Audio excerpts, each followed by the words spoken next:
Well, welcome to the channel. I'm Reverend Dr. J.W. Morrison, Theologist, Central Coast, New South Wales, Australia. Thank you for coming in. I appreciate the fact that you're here. I hope you learned something significant for your life from this talk. We're going into some further sayings of the wise in Proverbs at 24:23, but just to recapitulate, my son, fear the Lord and the King. This is Proverbs 24:21. Remember, the fear of the Lord adds life, teaches us wisdom, enables us to avoid evil, leads us to life, and brings wealth and honor in life. I remember this young flying monkey, the son of a woman I was with, threw this smear at me and said, I hope your religion brings you freedom. And I thought, you silly, silly person, if only you knew. And do not associate with the rebellious. You can look that up. The reason being, for they will bring sudden destruction, and who knows what ruin they can bring. You need to know in the spirit, by discernment, what ruin these people can bring. The diverse ways, the diverse measures, the clever and cunning ways in which these people will try and bring destruction and trauma to you. This is all covert. These people don't realize what they're doing because by nature they're going with their rebellion. They can be very compassionate in the community. They can be very quiet. But covertly, these people can be equally as destructive as an angry shouter or screamer. There's all different kinds of ruin that these people bring. And you have to be aware of it.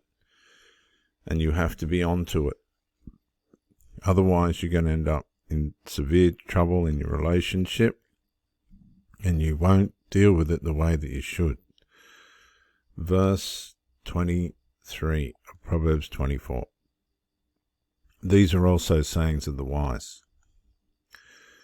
Now this is sort of a follow-on from what I was just saying, because too many people are enabling rebellion now and all the consequential negative, hostile, negative, passive-aggressive behavior that comes with this.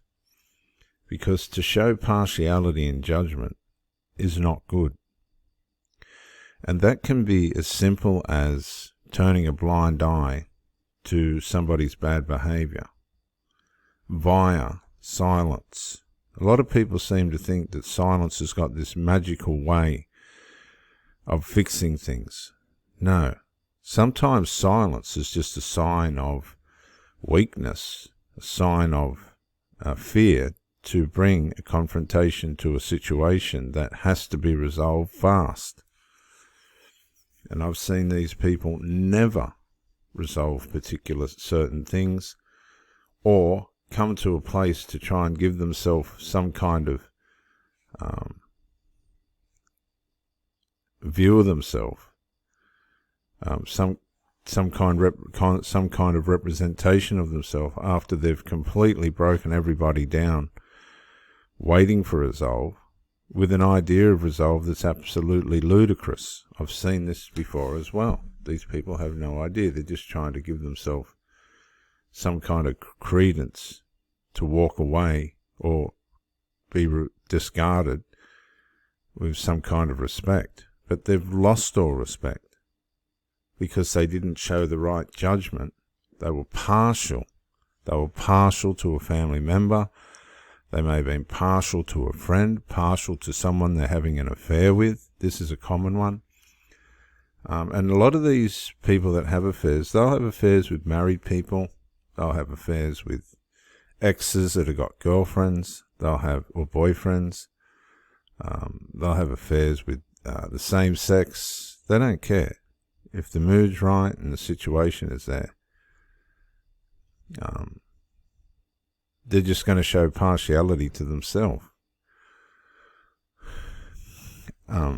they haven't got a strong form of judgment unless they're absolutely passionate about something. And this shows you, this shows you what value levels these people have for the relationship.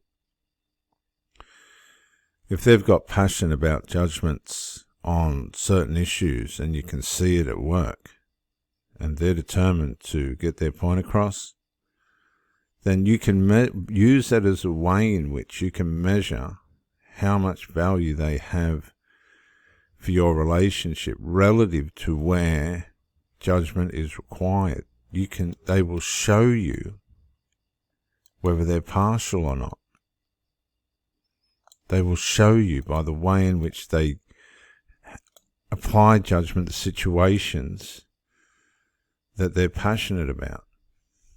And if they're not showing that same passion in the relationship, then they're going to be partial to bringing some kind of trauma into it, because they're not going to close the case. They're just going to leave it open and allow it to burn and wear at you psychologically. That's why usually these people that show partiality, they've got fires burning everywhere. They're behind in their finances. They'll have an addiction of one kind or another. They'll be chronic masturbators, and they've deceived themselves into loving themselves so deeply that they totally blindside their thinking in certain areas. They're almost stupid. The Bible calls them simple and stupid. They'll show partiality towards their children, and they won't help these children when they really need to be corrected and realigned. That's partial. When somebody's weak, right, it's still something that's happening that's partial. They're being partial to themselves because they haven't got the courage to teach their children what's right. You've got to realize, I've learnt this a long time ago, a lot of these single mothers fear their children because they've given them too much authority over them and over the house. These people, they even go so far as choosing partners for these mothers. And it's quite sick, actually, how far the mother becomes a child and they become a parent, the children. It's very, very sick. And it's partial. It's abuse. It's abuse. And they've lost their judgment, their parenting skills by way of servitude. These people have the idea that if you just serve people, that's going to bring life results that are going to succeed. But all it does is bring sudden destruction. And these things build up. And they don't seem to understand what ruin it's going to bring. It's just, and it's so clear to everyone else around them. And they just carry on. They just carry on in the partiality of where they're mixing evil with good. Where people are watching, they put on this good appearance. When no one's watching, they're on drugs, they're masturbating, they're doing all sorts of sexual deviancy with themselves and others, as I said, married people, people with girlfriends and partners or boyfriends, exes that are just a convenience, who have partners. A lot of these people get serious sexual diseases. They hide that. They keep that to themselves. And they just do not seem to get anywhere because they don't understand the principles of darkness. Rebelliousness brings sudden destruction and all sorts of ruin on you. And they don't seem to fear it. They just stay stuck in it. I've seen it. I've been in these people's lives. I've tried to bring light on many occasions, and just had to go, no, I'm sorry. Good luck with how you live. It's pretty sad. And a lot of these people are running out of time. It's almost too late for them to change. They've wasted hundreds of thousands of dollars, and I've had these people come and take hundreds of thousands of dollars, but the righteous man continues to get up. You've got to be very, very aware of the ruin these people can bring. Because if somebody's not in the right situation in their life, if they're deliberately not, they're living a life that's partial to wrong decision making, detrimental to their health, careless towards consequence by micro incremental decisions, everybody's just standing around with a smile on their face, or just quiet, and everything's fallen down around them, as it were, as long as the money comes in to pay the rent and buy the drugs or the beer or whatever. That seems to be the solution to everything, but it's not. Unresolved has a way of destroying everything around us.